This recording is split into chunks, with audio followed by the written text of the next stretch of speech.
देखा ना दोस्तों, कितने ज़्यादा सुंदर और रसीले लड्डू बनकर तैयार हुए हैं। ऐसा लग रहा है जैसे कि ये मोतीचूर के लड्डू हैं, लेकिन असल में ये मोतीचूर के नहीं बल्कि साबूदाना के लड्डू हैं। क्योंकि अभी नवरात्रि पर्व चल रहा है तो इन लड्डुओं को व्रत में भी खाया जा सकता है। और इनकी खास बात ये भी है कि ये लड्डू स्टोर भी किए जा सकते हैं और इन्हें बनाने में भी कोई मेहनत नहीं है। बहुत ही कम सामान, कम घी में ये ज़बरदस्त स्वादिष्ट रसीले लड्डू बनकर तैयार हो जाते हैं। तो चलिए दोस्तों, फिर देर किस बात की, लेते हैं माता रानी का नाम और करते हैं लड्डू बनाने की शुरुआत। मोतीचूर जैसे साबूदाना के लड्डू बनाने के लिए हमें चाहिए भीगा हुआ साबूदाना। लेकिन यहाँ पर जो लड्डू बनाने के लिए हम साबूदाना इस्तेमाल करेंगे वो होगा नायलॉन साबूदाना। नॉर्मल जो साबूदाना हम व्रत में खाते हैं, खिचड़ी बनाने के इस्तेमाल में करते हैं या वड़े बनाने के इस्तेमाल में करते हैं, वो साबूदाना हमें इस्तेमाल नहीं करना है। इस तरह का ये बारीक दानों वाला ट्रांसपेरेंट साबूदाना आता है जिसे नायलॉन साबूदाना कहते हैं। इस साबूदाना का इस्तेमाल करके हमें लड्डू तैयार करने हैं। तो मैं आपको दोनों साबूदाना का डिफरेंस दिखा देती हूँ। तो ये हो गए ट्रांसपेरेंट यानी नायलॉन साबूदाना और ये दूसरे हैं नॉर्मल साबूदाना। इन साबूदाना की साइज भी छोटी, बड़ी, मीडियम आती है।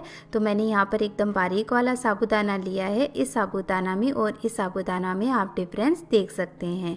तो हमें ये जो सफ़ेद वाले साबूदाना है उनका इस्तेमाल नहीं करना है, बल्कि ट्रांसपेरेंट साबूदाना का इस्तेमाल करना है। तो यहाँ पर नायलॉन साबूदाना को मैंने 3-4 घंटे पहले पानी में भिगो दिया था।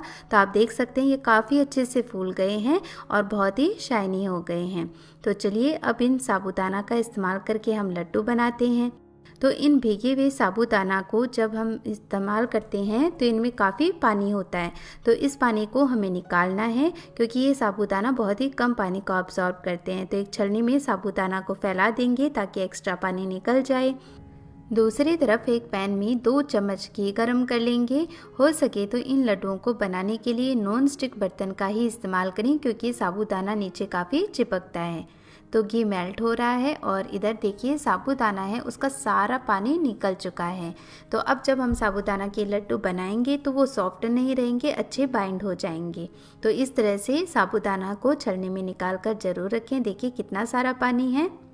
तो चलिए अब इन पानी निकले हुए साबूदाना को हम डालेंगे पैन के अंदर और पैन के अंदर लो टू मीडियम फ्लेम पर हमें इन्हें लगातार चलाते हुए पकाना है। भीगने के बाद ये साबूदाना सफ़ेद दिखाई देते हैं, लेकिन अब जैसे जैसे इन साबूदाना को हम पकाएंगे तो ये वापस ट्रांसपेरेंट दिखाई देने लगेंगे। तो बस इन साबूदाना को हमें अच्छा ट्रांसपेरेंट होने तक पकाना है। जैसे जैसे ये पकेंगे ये बहुत ही ज़्यादा शाइनी हो जाएंगे और ट्रांसपेरेंट हो जाएंगे। तो यही इसके पकने की निशानी है। तो जब तक साबूदाना आपको ट्रांसपेरेंट ना दिखाई दे तब तक इसे लगातार चलाते हुए ही पकाएं, इसे बिल्कुल भी नहीं छोड़ना है।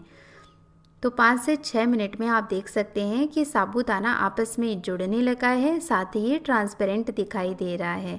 तो इस तरह का साबूदाना हमें चाहिए। तो अब ये जो साबूदाना है वो पक चुका है। अब आगे हम इसे पकाएंगे चीनी के साथ।